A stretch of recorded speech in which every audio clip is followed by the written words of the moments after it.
இன்றைய தேவனுடைய வார்த்தைகளோடு உங்களை சந்திப்பது மிக்க மகிழ்ச்சி. தாவீதை குறித்து வேதம் சொல்லும் பொழுது, தேவன் தாவீதை குறித்து பேசும் பொழுது, இருதயத்துக்கு ஏற்றவனாய் நான் கண்டேன் என்று சொல்லி அப்போஸ்தலர் நடவடிக்கையில நம்ம வாசிக்கிறோம். தாவீது எப்படி தேவனுடைய இருதயத்துக்கு ஏற்றவராய் மாற்றப்பட்டார் என்று சொன்னால், எப்படி அவர் தேவனுடைய இருதயத்துக்கு ஏற்றவராய் மாறினார் என்று சொன்னால், சிறுவயது தொடங்கி தாவீது கர்த்தரையே நம்பிக்கொண்டிருந்தார். ஒவ்வொரு விஷயத்தும் தாவீது தேவனை சார்ந்து வாழ்ந்து கொண்டிருந்தார். அது மாத்திரமல்ல, தகப்பன் தாய் எல்லாரும் கைவிட்டு, சகோதரர்கள் கைவிட்டாலும் இயேசுவை அவர் தேவாதி தேவனை இருக பிடித்து கொண்ட தேவாதி தேவனாய் இருக்கிறார். எப்படி இருதயத்துக்கு ஏற்றவனாய் தாவீது கண்டார் என்று சொன்னால், தேவனை கேட்காதபடி, தேவனுடைய ஆலோசனை இல்லாதபடி, தாவீது எந்த காரியத்தையும் செய்யாதபடி அவன் எல்லாவற்றிலும் தேவனே சார்ந்து கொண்டிருந்தான். சிக்லாக்ல தாவீதை குறித்து நாம் பார்க்கும்போது, தன் சொந்த குடும்பங்கள், தன்னுடைய சொந்த குடும்பங்கள் எல்லாம் கொள்ளையாடி கொண்டு போகும் பொழுது, அந்த சூழ்நிலையில் அவனை சுற்றி இருக்கிறவர்கள் கல்லெறியும்படியாக ஆயத்தமாகி அவனை கொலை செய்யும்படியாக காத்து கொண்டு நிற்கும் பொழுது கூட, அவன் தாவீதை குறித்து பார்க்கும் பொழுது அவன் தேவனுக்குள்ள தன்னை திடப்படுத்தி கொண்டான் என்று வேதத்துல நம்ம வாசிக்கிறோம். திடப்படுத்தி கொண்டு நான் போகலாமா என்று சொல்லி அந்த சூழ்நிலையிலும், அந்த கடினமான சூழ்நிலையிலும் தாவீது தேவனிடத்துல ஒரு ஆலோசனையை கேட்பதை நாம் கவனிக்க வேண்டும். அதனாலதான் தாவீதை குறித்து சொல்லும் பொழுது, அவன் இருதயத்துக்கு, தேவனுடைய இருதயத்துக்கு ஏற்றவனாய் நான் கண்டேன் என்று அவர் சொல்வதை நீங்கள் பார்க்கலாம். அது மாத்திரமல்ல, துன்பத்தின் நேரத்திலும் தாவீது கர்த்தரை துதிக்கிறவராய் இருந்தார்.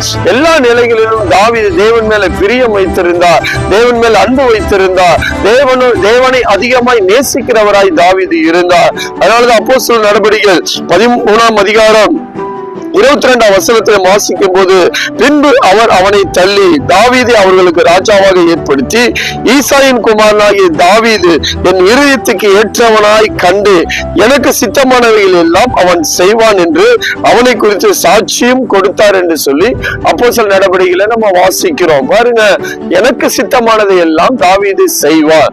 எவ்வளவு ஒரு ஆசீர்வாதமான வார்த்தை பாருங்க. இன்றைக்கு நம்மளை குறித்து தேவன் இப்பேற்பட்ட வார்த்தைகளை சொல்ல முடியுமா? எனக்கு சித்தமான எல்லாம் இவர்கள் செய்வாள் என்று சொல்லி இன்னைக்கு நம்ம பேரை சொல்ல முடியுமா? கொஞ்சம் யோசிச்சு பாருங்க. ஏதோ ஒன்றை செய்து கொண்டு, எதையோ ஒன்றை பார்த்து கொண்டு, எதையோ நோக்கி ஓடிக்கொண்டிருக்கிற காலம் அல்ல. தேவன் நம்மளை பார்த்து சாட்சி சொல்ல வேண்டும். என் இருதயத்துக்கு ஏற்றவனாய் அவனை கண்டு எனக்கு சித்தமானவெல்லாம் அவன் செய்து முடிப்பான். அதனாலதான் வேத வரலாற்றில் முதலாய் தேவனுக்காக ஆலயத்தை கட்ட வேண்டும் என்கிற வாஞ்சை தாவீதுக்கு உண்டானது. அன்பு தேவ ஜனமே, கொஞ்சம் கவனி. எத்தனையோ ராஜாக்கள் வந்தார்கள், யாருக்கும் தோன்றாத ஒரு காரியம் தாவீதுக்கு தோன்றினது. காரணம் என்னன்னா, தேவன் மேல வைத்திருந்த அந்த அன்பு. அதனாலதான் தாவீது குறித்து சொல்லப்படுகிறது, எனக்கு சித்தமான எல்லாம் அவன் செய்வான் என்று சொல்லி. இந்த நாட்கள்ல, இந்த கடைசி காலங்களில தேவன் நம்மளை குறித்து சாட்சி சொல்ல வேண்டும். எனக்கு சித்தமானவர்கள் இவர்கள் செய்வார்கள் என்று சொல்லி உங்களை குறித்து அவர் சாட்சி பகிரும்படியான காரியங்களுக்குள் நம்மளும் தேவனை எல்லா விஷயத்திலும் நேசித்து அன்பு செலுத்தி, அவர் சொல்லுகிறது, அவர் மேல நம்ம வைத்திருக்கிற அந்த பிரியத்தின்படியே நாம் தொடர்ந்து செயல்படுவோம் என்று சொன்னார். இப்பேற்பட்ட சாட்சிகளை நம்மளை குறித்து தேவன் சொல்லுவார். இதுதான் நம்ம ஆசையா இருக்கணும். உலகத்துல பெரிய மனிதனாய் மாறணும், அது செய்யணும்னு சொல்லி அநேக விருப்பம் இருக்கு, நல்லதுதான். அதற்கு முன்பாக தேவனுடைய இருதயத்துல இடம் பிடிக்கணும்.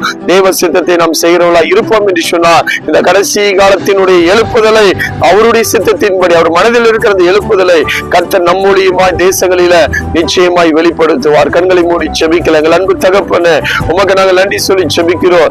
நாளை நாங்கள் கேட்ட வார்த்தையின்படியே தகப்பனே ராஜா, ஆண்டவரே பார்த்த வார்த்தையின்படியே தகப்பனே ராஜா, தாவீதின் இருதயத்துக்கு ஏற்றவனாய் கண்டேன் என்று சொல்லப்படுகிற வார்த்தை ராஜா, ஆண்டவரே எனக்கு சித்தமானவைகள் எல்லாம் அவன் செய்வான் என்று சொல்லி தாவீதை குறித்து சாட்சி சொன்னதை போல இந்த கடைசி காலங்களில ஒவ்வொருவரையும் பார்த்து இப்பேற்பட்ட வார்த்தைகளை சொல்ல நீர் ஆவலோடு இருக்கிறீங்க.